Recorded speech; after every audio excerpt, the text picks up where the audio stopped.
Hi to everyone and sa mga passionate learners dyan, ladies and gentlemen. Today, it's my honor to share insight on the topic about revolves around the education, science, and technology. So today, let's start with the question. Ano ang nagpapasigla sa mabilis na pagbabago dito sa mundo ngayon? Simple lang ang sagot, di ba? Education, science, inquiry, and technology, innovation. So, imagine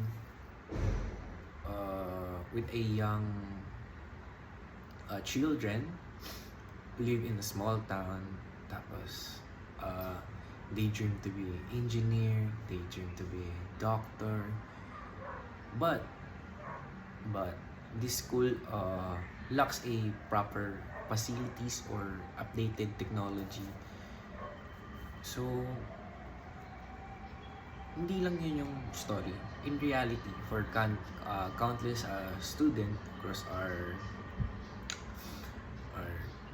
town, education can be turns dream into reality. So, yun yung education. But we must address the gaps in resources, access, and training to create an environment when innovation can flourish. So, let's take a moment to consider some advancement we seen in recent years. The Philippines has become a hub for tech startups, fostering a spirit of entrepreneurship among the youth. So, from agriculture to healthcare, technology is providing solutions that are locally relevant sa atin, di ba? Think about mobile apps that connect farmers directly to consumers, or platforms expanding healthcare and remote access. This innovation hold potential to drive economic growth and improve lives. Aminin naman natin, ang technology is grabe, iba yung tulong niya sa atin. Like, napapagaan niya yung work, education, malaking tulong ang technology sa atin. Kasi ngayon, makikita mo na lang like, pag may tanong ka, pwede mo siya i-google na diba? What is the medicine for fever? Di ko lalabas na sa Jesse, lalabas yung medicine, or what ways to health, sa healthcare, what ways to lower the paper. So, may mga ways na lalabas dyan, and kahit pagluto, how to cook tinola, how to cook sinigang, diba? Pag-order ka, technology, may Grab, Food Panda, so grabe yung growth niya and improve our lives. Yet, with great power comes a great responsibility. Sabi nga ni Spider-Man, we must be vigilant about the ethical implication that accompanying technology advancement. Issue of data privacy, misinformation. Kasi ngayon, data privacy, parang kahit ako i-search lang ako, makikita nyo na pag may idea ko, alam nyo na yung buhay ko. So, and even labor displacement raise a significant concern. So, as we integrate AI, artificial intelligence in various sectors, we must ask ourselves, how can we ensure that progress that not come at the expense of our community. So, doon na papasok yung social implication. So, dito sa Philippines, in the Philippines, social, economic disparities are evident.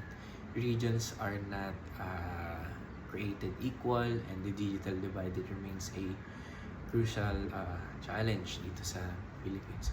While urban areas may glow of innovation, rural population often left behind,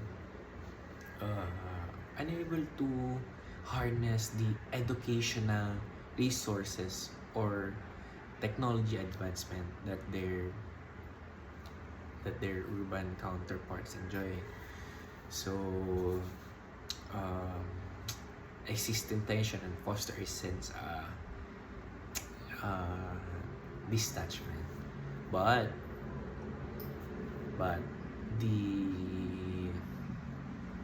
some to adopt new technologies can progress cultural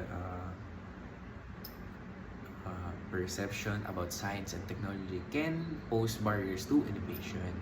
So, how do we shape mindsets and promote a culture that see education not as a threat but as an opportunity for improvement? So, sabi ko nga kanina is technology helps a lot in our lives. Diba? Kahit pagluluto, you can search it, and technology provides their request in education. Some students use Google Classroom, so nagkakaroon ng online class. So yun, technology. So minsan hindi lang siya dapat seen as a threat but as an opportunity for us, because technology improve lives, right? So solution for these challenges, siguro for me, invest in educational. So successful is start with education. Lalo na dito sa Pilipinas, napaka-importante ng diploma. So let's prioritize investment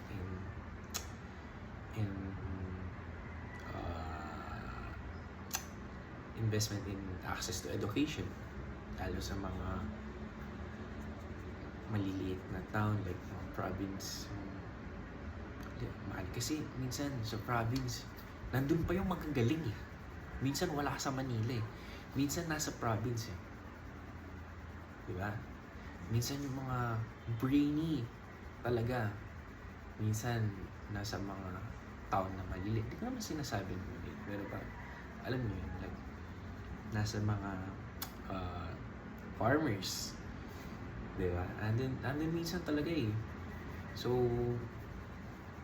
focusing especially on technology, yun nga sa mga rural school, small town, by enhancing physical and digital learning environment, we can empower students and teachers. So siguro let's strengthen STEM programs, emphasizing science, technology, engineering, and mathematics. So yun yung STEM sa mga senior high, diba? So education will prepare future generation for a workforce that will increasingly relies on technology skills. We should promote programs that especially caters the demographics, and ensuring that every voice is heard. Ayan. So ano pa ba? Siguro let's promote then digital literacy. So increasing amount of misinformation circulating, we need to enhance digital literacy programs across the country, equipping citizens with the skills to critically analyze information, will more inform uh, more informed uh, relevancy society. So, yun, kailangan siguro mayroon tayo dito. So, siguro overall, education, science, and technology are